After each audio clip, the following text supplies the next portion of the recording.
Welcome, everybody. We will be getting started here in just about a minute. There's still people connecting, so we'll be starting promptly at 2 o'clock.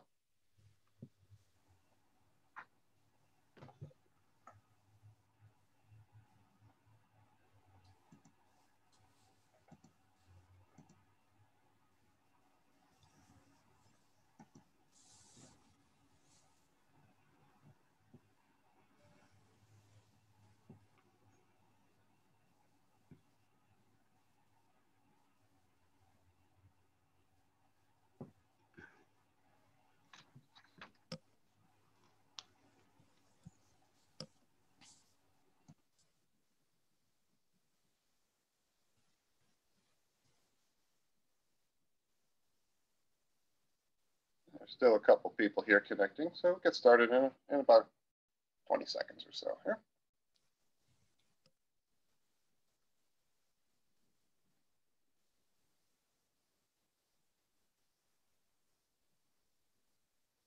All right, so let's get started. So good afternoon, everybody, and welcome to our webinar today on what is digital content and why does it need to be ADA or AODA compliant. So just a little housekeeping before we get started. Please use the chat box in Zoom for any questions about the webinar, such as problems with your audio or any other help. Priya will be on that line and she'll be there to talk to you online and chat. But if you have any questions on the content, please use the Q&A button to ask any questions, and we will answer those questions at the end of the presentation. My name is David Herr. I'm the Vice President of Marketing and Strategic Partnerships here at Common Look, and I will be moderating today's webinar. I'd like to introduce Kim Tesla, the Executive Vice President of the Bureau of Internet Accessibility, Chad Zaire, Document Accessibility Consultant with Common Look, and our special guest, Carlton Walker, the Section 508 Office Team Lead at the U.S. Department of Labor. Kim and Chad will be discussing accessibility of digital content in the first half, and then Carlton will be presenting on how the Department of Labor has developed their accessibility program. So with introductions out of the way, I'm going to turn this over to Kim and Chad to get started. All right. Thank you, Dave, for the introduction. Welcome, everyone.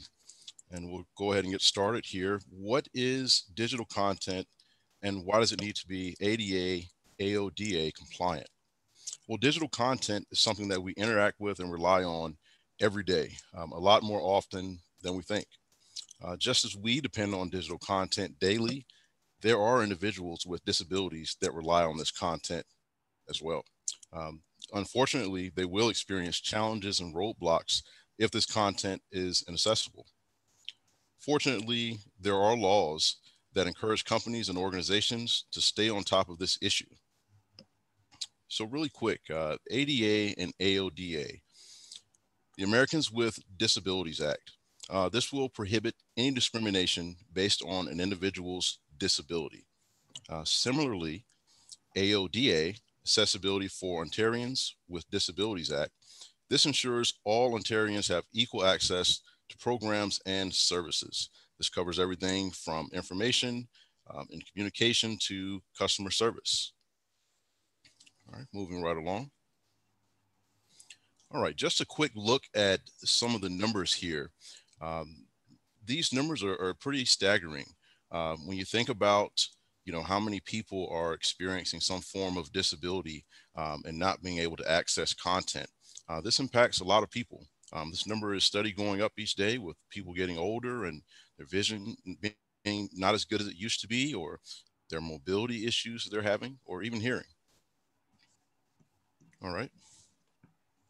So just a quick overview of some of the compliance requirements. All right. Digital content must be accessible and usable by everyone, regardless if they have some form or any form of disability. When you think of a person that's blind, is your content accessible to them? Are things properly tagged? Someone that's deaf, is there closed captioning for your videos? Cognitive disabilities, is the content simple enough and easy to understand? There may be someone that has issues with thinking or thought process, and if something's too complicated, they can't figure it out. On the other side of things, what are some of the positive impacts of accessibility? One thing is it's good for business, and it also is a legal requirement. Moving on. All right. So just a few more on the negative side, or the negative impact of inaccessibility. What can this cause you? Of course, loss of business. And as we say, bad news travels fast. So of course you're going to have, reputation damage. There's going to be business that's lost there. And, at the end of the day, people won't be able to access your content. And that's going to cause a problem. Lawsuits, demand letters, all of these things are, things you don't want to have to go through and experience and try to come back and clean up. And lastly, scrambling to get compliant at the last minute. That's always the toughest. All right. And again, what is digital content? As I say, we interact with digital content every single day, and we don't think about how much we interact with it. All of these are different forms of digital content that we use every single day. And if someone has a disability of any sort and they can't access your information, from it being not tagged or not having descriptive images within the documents, these are challenges that they'll face. So every single day we interact with all of these, whether it's emails, text, HTML, images, or web applications. All right. PDF documents and other types. So some of the issues that you'll run into with PDF files, they're usually untagged. Most PDF documents, when a person uses a screen reader to try to interpret that document or navigate, if it's untagged, they're going to be all over the place and things are going to be out of order. This will make it difficult for a person to be able to interpret the message that you're trying to convey within this document. The good thing is they can be made fully accessible. Required automation and manual verification. Usually the manual verification is a double check to the automated verification. Just for quick instance, if there's a PDF document with images, if you run a quick check in Adobe, it'll pass it as long as there's something that's in there as descriptive text. But with a manual verification, you'll look at that alt text or descriptive text, and you'll make sure that it's actual descriptive of that image, meaning that it's actually accurate. So it's always good to have that manual verification. Microsoft Office files can be inaccessible depending on how they're created. As we say, accessibility starts in the creation phase. Always keep things simple, and that'll make things much easier at the last stages when it comes to making those documents accessible. And again, all files should be saved as PDFs and properly tagged for standards compliance. Thanks, Chad. This is Kim. Web content accessibility guidelines are comprised of 4 principles, and for short, they're called POUR, P-O-U-R. The first one is perceivable. This is all about your non-text content, so your images, hrefs, any multimedia that you may have. Operable. This is all about navigation. Can someone using assistive technology navigate through your website or your app? Understandable. This is making sure that what you're presenting on that UI side appears and operates in predictable ways within the code of your website. That's how a screen reader and keyboard navigation would work. And robust. This is all about keeping up with user agents and assistive technologies. So as technologies are advancing, your website, your web-based applications, etc., they all need to keep up with this technology. The top 5 accessibility tips for all content: provide alternative text for graphical content, use real text, not images of text whenever possible. For example, instead of having an image that says submit, it should be text that reads submit. And exceptions to that are logos and brand names on websites. Use colors with enough contrast that can be easily seen. Make sure everything can be operated with a keyboard only. And select fonts that are easy to read. The best option for accessible websites and the popular fonts that are out there, some of them are Arial, Helvetica, Lucida, Sans, Tahoma, and Veranda. Oops. An example of color contrast, the image on the left side of the screen, light blue with white text. That's low contrast. It makes it difficult to distinguish between the and read what that text is. And an example of a nice strong contrast is the one on below that, the dark blue with the white letters. It's much easier for anybody to read. HTML, and what is HTML? It stands for Hypertext Markup Language. And that's the primary coding language behind all websites. And it's the foundation of the website and its accessibility, so that when HTML is structurally sound and semantically correct, web browsers, assistive technologies, screen readers can understand what is there and can accurately communicate that to the user. Also, with what HTML communicates, it's the type of content on the page, such as your headings, lists, tables, or a button, the order of content on a page. Content that's presented out of order to any users won't make any sense. For example, if you have a list on your web page and it's not programmed as a list, but more maybe as a paragraph, it would read, the screen reader would read it out loud as an actual paragraph. And the relationships of the content on the page. How does one content relate to another on the page? And is that, is it made clear of what that is being related? Videos. Videos are a very popular way to present additional information to all users of all abilities. And there are three key elements for accessible videos: captions, transcripts, and audio descriptions. Video recordings and webinars that don't have captioning are inaccessible to those who are deaf, hard of hearing, or who learn better from reading information as opposed to listening to it. Live video webinars must be captioned to be accessible. And this video is being, this webinar, I'm sorry, in the presentation is being live captioned to ensure that it is accessible. Images. All images on websites and applications, they need to have alternative text descriptions, and they're required for all images that convey meaning, elicit emotion, or promote action.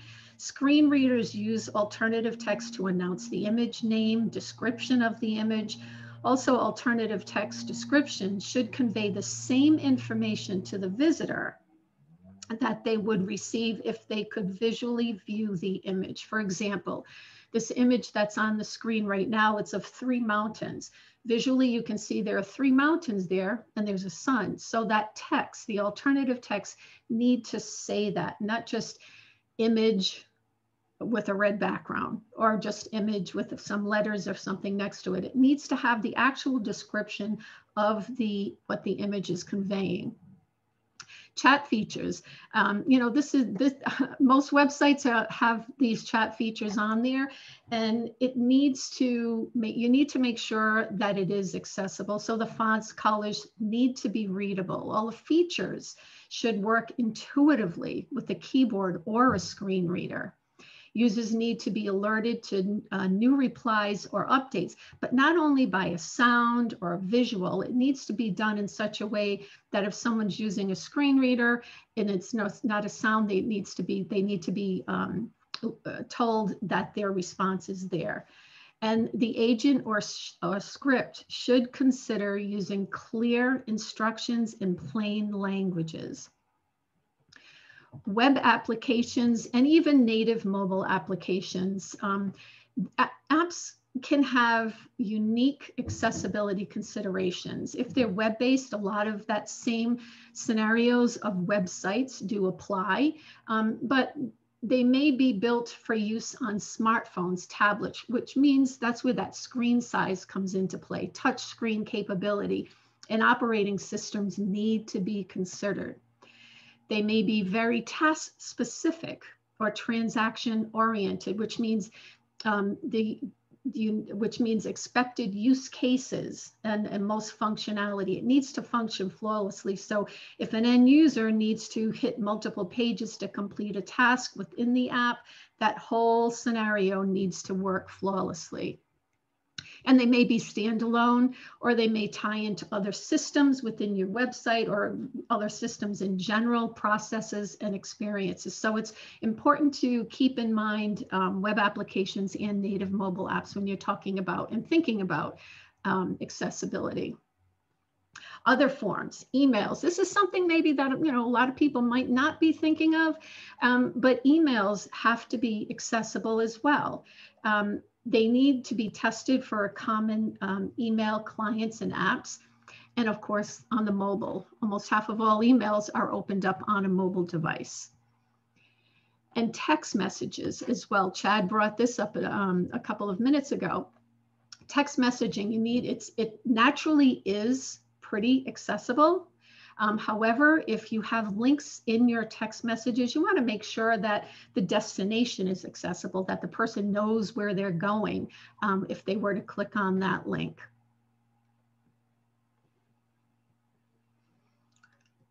Dave, did you want to do the intro? Absolutely. So now we're going to have Carlton Walker, who's the Section 508 program lead at the Department of Labor, who's going to talk to us about their accessibility program at the Department of Labor and how they successfully transition through all the requirements. Thank you, David. The Department of Labor is glad to be here and appreciate the opportunity to share what the Section 508 team has been doing to implement a successful Section 508 program. Next slide. I'm sorry, we're on the right slide, I'm sorry. So, as David said, my name is Carlton Walker, and for the past year, I and a small yet passionate team of dedicated professionals have been working to stand up an enterprise-wide DOL Section 508 program.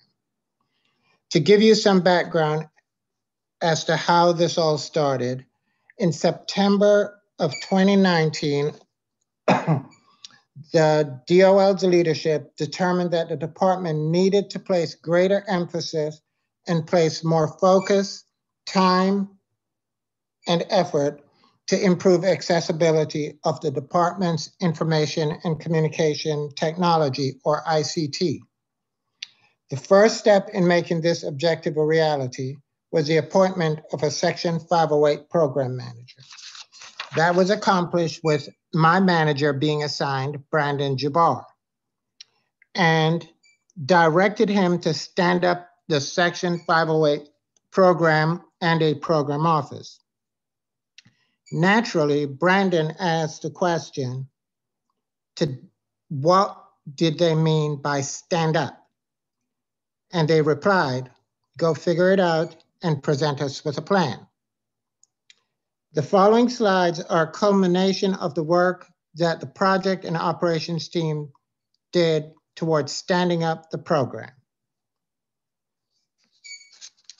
One of the first useful information found towards standing up the program was the General Services, or GSA, playbook. Some of you might be familiar with the playbook. The playbook has a lot of great information, but it is overwhelming and too exhaustive to achieve the stated timeline that we were working within. Of course, in due time, we will need to implement most everything in the GSA playbook, but our team needed to show progress and value within a narrow window of 9 months and build momentum and a foundation of structure and processes needed to drive continuous process improvement across the department. And you'll hear me talk a lot about continuous process improvement, which is key to standing up any program and maintaining it. So the first, play in the playbook was to assign the Section 508 program manager, and we accomplished that. That box had been checked, and therefore the focus was placed on the second play, assess your Section 508 program maturity. DOL had already been conducting biannual assessments and submitting our organizational maturity level to the Office of Management and Budget, OMB. So it wasn't something brand new to us. Of course, the way it had been done previously wasn't optimal. Each agency completed a self-assessment of their maturity level in the 5 identified OMB domains. These results would be averaged and reported to DOL's overall maturity.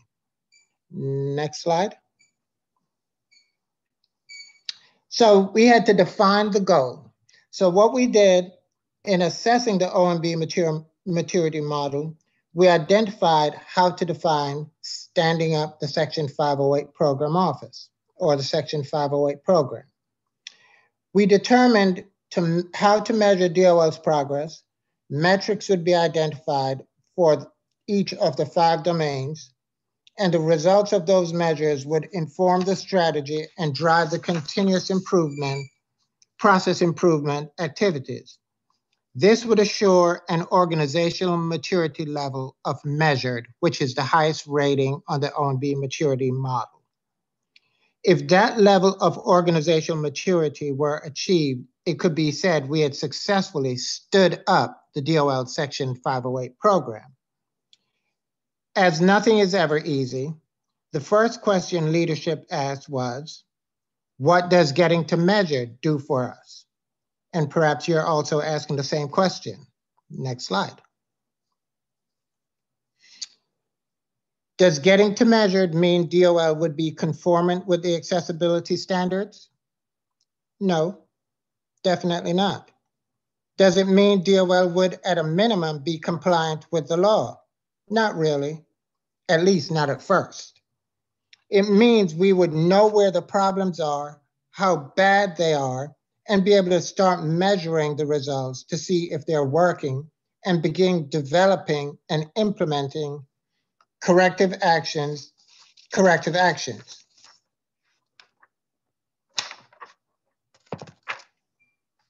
In essence, the foundation needed to start driving continuous process improvement. Had been established. To help explain that, I'm going to discuss 2 of the OMB Section 508 maturity domains where we started and where we intend to be by using the continuous process improvement efforts. Next slide. The first domain is I'm going to talk about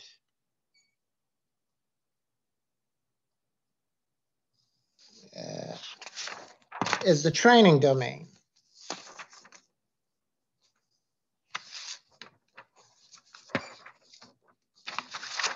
So in the training domain, we'll focus on, obviously, training. And this is arguably the most important domain of all of the 5 domains within the OMB maturity model, because it fundamentally addresses the root cause of our problems, which is the fact that most users don't know how to do accessibility. And they also tend to see accessibility as something to be done after the fact. I cannot tell how many times we've heard people say, who's going to remediate my document? I'm sorry, but that's like saying, who's going to correct my spelling, grammar, and formatting? Of course, the answer is, you are. One of my manager's favorite saying is remediation equals rework and rework equals waste. If you require remediation, it means it was done wrong at the beginning.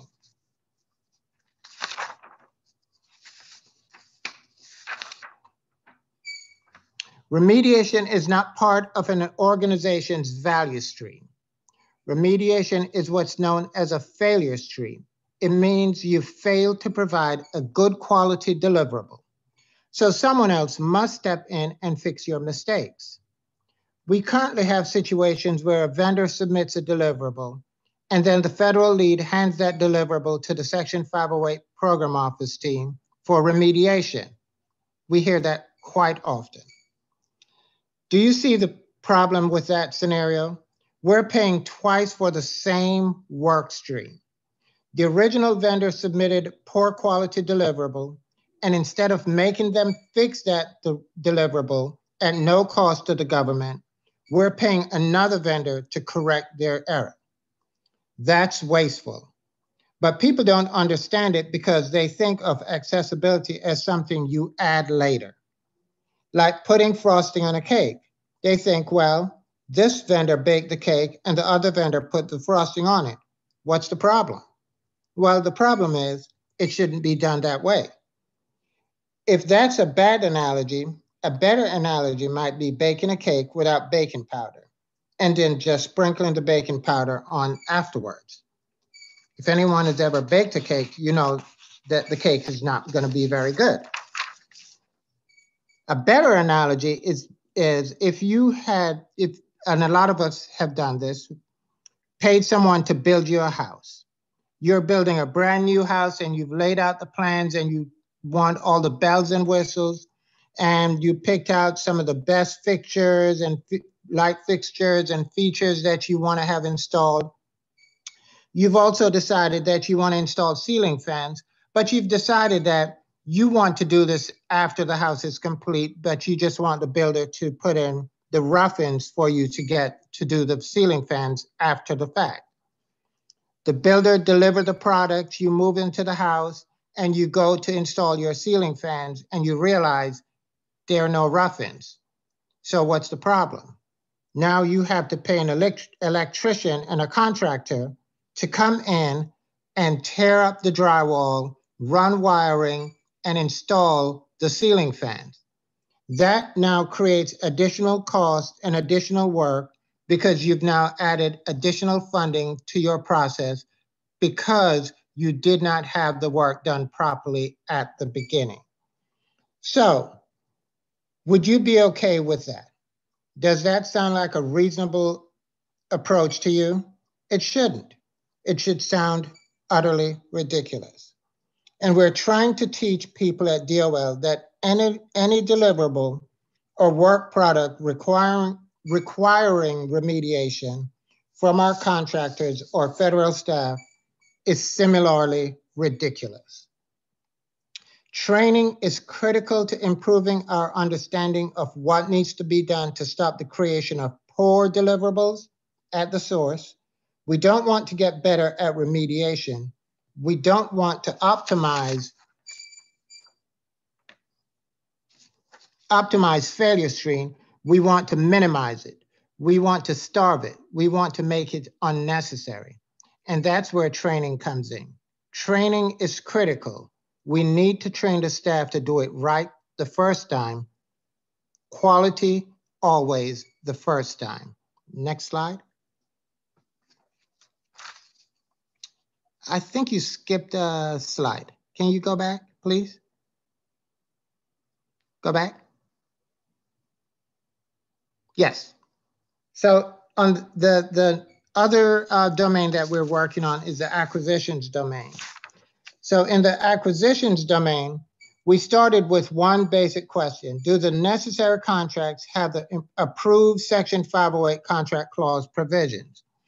We had gone out and developed a contract clause that we put in all contracts so that Section 508 is baked into that contract and they have to have deliverables in those contracts. To assess if that's done correctly within the acquisitions domain, we went in and assessed each contract to see if that clause was being added.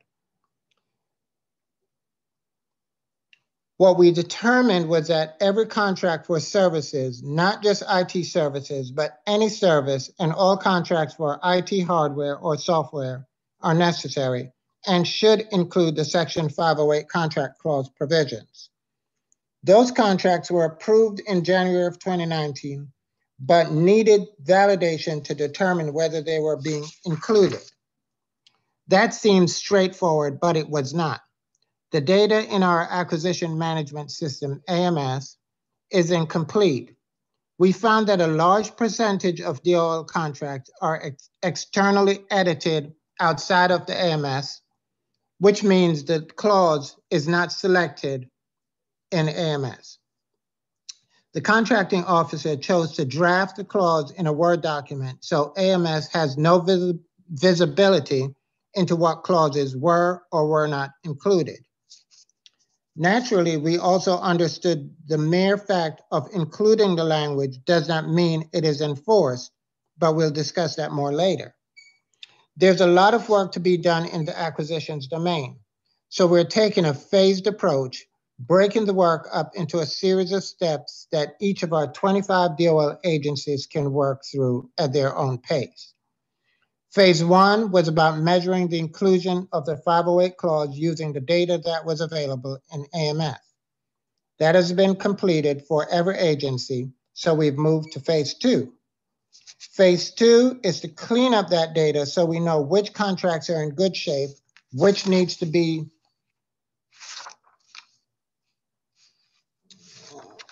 just one second.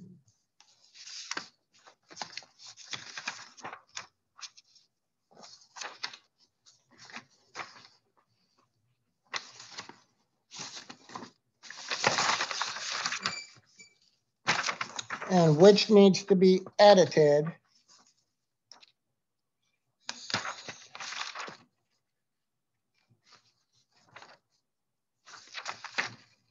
Sorry about that. Which ones need to be renegotiated and which ones will be left as is. Some agencies have already completed this. Others have a lot of work to do. Phase 3 will focus on getting the right clauses into contracts that do not already have the clauses. We will be renegotiating where appropriate and begin including even tighter engagement-specific language in certain new task orders. Language that's being designed to build on and tighten our current boilerplate clauses. In phase 4, we will focus on enforcement of those provisions and measuring the effectiveness. You'll notice that these phases start with a quantitative approach, simply understanding which contracts include 508 language and which ones do not, and ends with a more qualitative approach, where we're enforcing contract provisions and determining how well we're working. Agencies will reach different phases at different times, but the idea to use the data and the measurements to drive us forward, as I said, continuous process improvement. Now, if we could go to slide 8. Next one. Yes. So, DOL's journey so far in the path is ahead, at least in FY21, is, to be honest, we want to go beyond the OMB maturity model. OMB stops their maturity model at measured. If you're familiar with most maturity model, there is a additional step, which is called optimize, and that is where we're headed. In order to get there, it's going to take a relentless focus on continuous process improvement. Emphasizing continuous process improvement is not just about overall improvement in the numbers. You can get lucky and see improvement in your outcomes.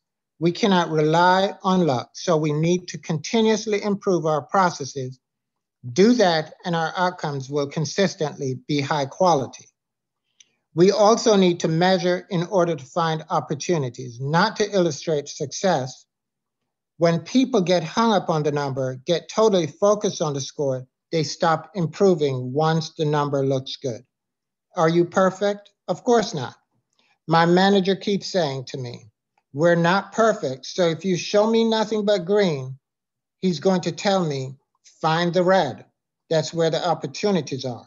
Our goal is not to make our numbers look good. Our goal is to measure in order to find problems, fix our problems, and then go measure something else to find more opportunities to improve. And finally, when it comes to accessibility, we must understand that compliance is the low bar. It's the bare minimum. It means we check the boxes and have done just enough to be legal. Yes, we need to get over that bar, but we need to aim higher. Conformance with accessibility standards is the middle bar. The legal bar allows exceptions, but this bar means everything we're doing conforms to the current accessibility standards. But the highest bar, and the one that we need to keep at least one eye on, is accessibility for all. The standards aren't perfect, which is why a lot of really smart people are always working on ways to improve them. But the standards are trying to get to this highest bar. So too are we. DOL's ultimate stretch goal is the high bar, true accessibility for everyone. Next slide.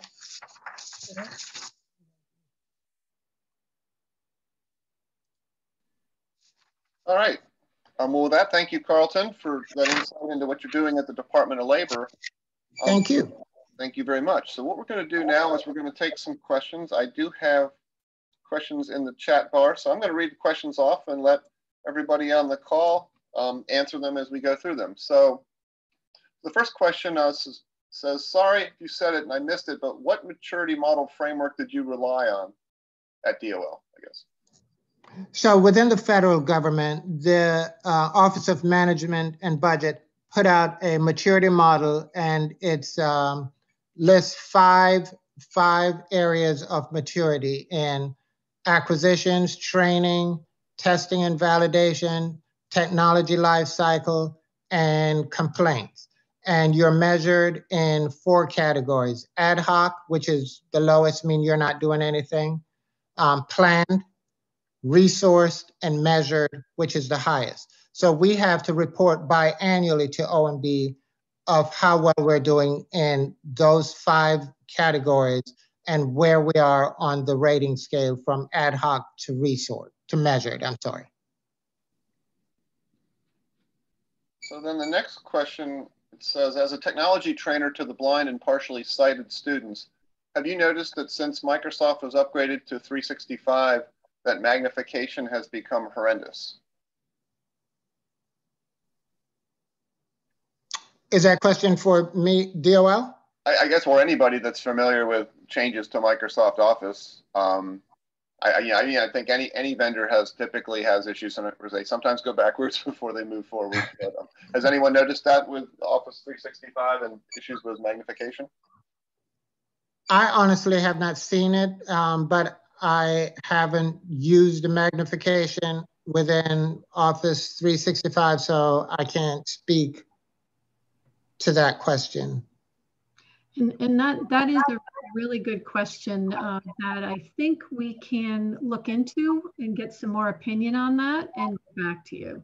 Yeah, somebody just asked for a further clarification as to whether this is the built-in Windows magnification or something within the Office tool itself. That just came up in the chat, so we can look, do a little research on that and get back to everybody on that if we learn more about that. So the next question says, fixing my digital properties to be WCAG compliant will take time. Why can't we just install an accessibility widget on our site to make it compliant? This is Kim. I'll take that one. And the answer is quite simple, because they do not work. The widgets, overlays, etc., they do absolutely nothing to fix the actual code of your website. And that's what needs to be compliant to WCAG 2.1 level A and AA, because that's how screen readers work, for example. They go in, they read the URL, drops into the code, it'll tell them the language of the site, pops in even deeper, and then literally will start reading everything out loud to the user. If the code is built properly and in accordance with the guidelines, they'll have no problem having that website read out loud to them, and they'll be able to navigate and do everything they need. With the widgets and scripts in that code, based on some of our blind testers, they describe these widgets as what they do is, quote unquote, hijack their screen reader and forces them to use this new technology, and it causes confusion, and they pretty much will leave the site at that point.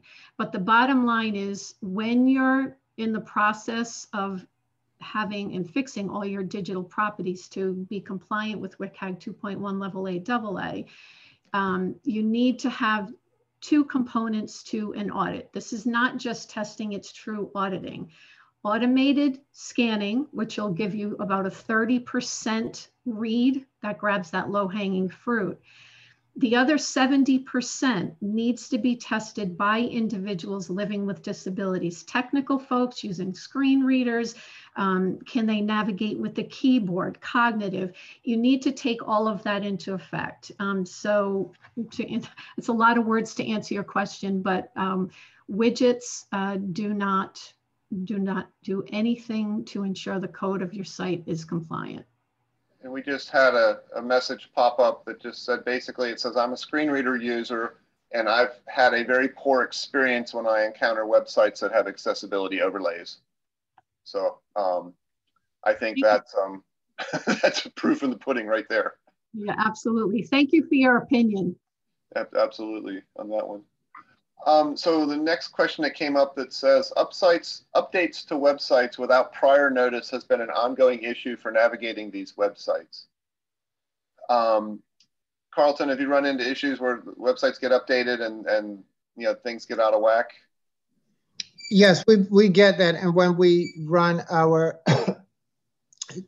we use Compliance Sheriff to verify whether our websites are accessible. We'll find that somebody implemented a change and updated that website and knocked a lot of the accessibility functionality out of that website. So we have to go back to them and get that corrected. So one of the things that we're doing is, as part of this program that we're implementing, is ensuring that before we install any updates or any changes or even new software, that they're working and engaging with the Section 508 program office to ensure that they are addressing accessibility, to maintain what's already there or make it more or enhance it more, but not to break it or get rid of it to create more confusion and problem for people with disabilities. So it's a matter of going back to the standard configuration management and change control and ensure that those things are being incorporated and tested prior to deployment. Excellent. So the next question I have is, I'm pretty sure I'm going to have to read this because it's the spelling, but it says, how do we convince businesses that they have to be ADA compliant? I talk a lot with local businesses and they just don't believe that they have to be ADA compliant.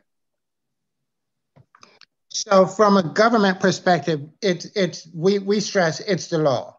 And if you want to ensure that you're complying with the law, that's something you have to do. As being in the federal government, if you want to do business with the federal government, you will not be able to get a lot of work getting your products into the federal government, because one of the things that we're requiring, as I spoke of we're doing in the acquisitions domain, we're adding deliverables in those contracts. So if you want to do business and get your product or services into the government, you're gonna have to comply with the 508 standards to ensure that you're building accessible products. Also, if I could add to that, even in the private sector, all websites need to be compliant. They need to be inclusive for everyone. And within the past, I'd say 9-10 years, and I'm sure everybody on the call is aware of this, there is a lot of litigation going on right now because websites are not compliant. And these demand letters that are out there are pretty much saying that your website is discriminating against my client. Just as if you have a brick and mortar store, you need to have a wheelchair ramp, but if you have that wheelchair ramp, but the door isn't wide enough for a wheelchair to go through, you'll get dinged on that. The same Correct. holds true with digital accessibility. So yes, 100% websites, all websites need to be compliant. And our visitor, Matt, added one more comment. He's the one that had mentioned about the poor experience with overlays. He just said, people with disabilities will pay for private services. People with disabilities are a big market. That's a true statement. 100%. So next question is, in creating PDFs with Adobe, why can't I just use their built-in tool to make documents accessible? And I believe the answer to that is you can. You know, Adobe Acrobat, if that's what you're using to generate PDFs or to remediate PDFs, has the ability to remediate PDF documents. There are tools that make it faster. There's tools that help you certify documents for accessibility, that they actually meet the standard and that they're actually fully accessible. So if anybody is interested in that, check out our website. They can learn more about document accessibility. But PDFs can be made and tagged using Acrobat. That's certainly possible. Next question we have is, in educational environments and in learning management systems, LMS systems, if the instructor is in control of the content and knows they should have accessible material but does not, who is ultimately responsible? The instructor, the school, or both? Faculty are afraid of losing their house if sued. Oh, that's a good question. Absolutely. LMS systems, I would assume if it's a higher ed or any educational environment, it is the school system, the university who purchased that particular LMS system. In doing their due diligence while purchasing these systems, they need to ensure that they are accessible to the WCAG guidelines.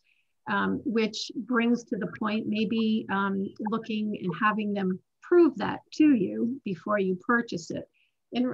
Such as some organizations will have VPATs or letters of reasonable accessibility or conformance letters. But to have that proof that the LMS company is doing their due diligence and ensuring that these systems are accessible. In regards to the content that you're putting in, the LMS system, once again, should have areas that when you're uploading these, say, for example, uploading an image, there should be something in there for alternative text or font size or something like that. But the LMS system itself should have some of this built into it so that it would make your life easier. But the organization that purchased the LMS system, hopefully they're doing their homework and making these companies prove that they are accessible. And the follow-up to that question was that the LMS isn't really, in her case, the problem, but it's that the faculty are not, making content in the LMS accessible. So they're uploading documents that aren't accessible or content that's not accessible. Yeah, and that's another issue. That's another big problem. So it would, yeah, I mean, it does, both are impacted. The instructor who is not, or maybe they just they're not educated on this and don't understand what they need to do for that. And a lot of this does boil down to education and understanding what you need to do to ensure that what you're promoting to the students and putting up there is accessible and how to be able to do it. Exactly. So with that, I think looks like we don't have any more questions. So move on to the next slide, and we'll talk about what we're doing in the future here. So again, we want to thank everybody today. We have a whole series of webinars coming up. So the next one is on the 10th at 2 p.m. again, talking about an introduction to digital inclusion. And we'll be continuing this series throughout the fall, heading into January, and then we'll be adding some additional ones once we get into the new year. So please feel free to go to our website and sign up for any of these webinars that you're interested in attending. And if you go to the next slide, Kim, our contact information is here. This will be recorded. It will be up on our website. It will be fully captioned in addition to the live captioning that we did today. So again, we want to thank Carlton Walker for being our guest today to talk about the Department of Labor. And we want to thank everybody for our webinar today. Go out and vote if you haven't voted today, if you're in the US. And again, we want to thank everybody. Have a great day.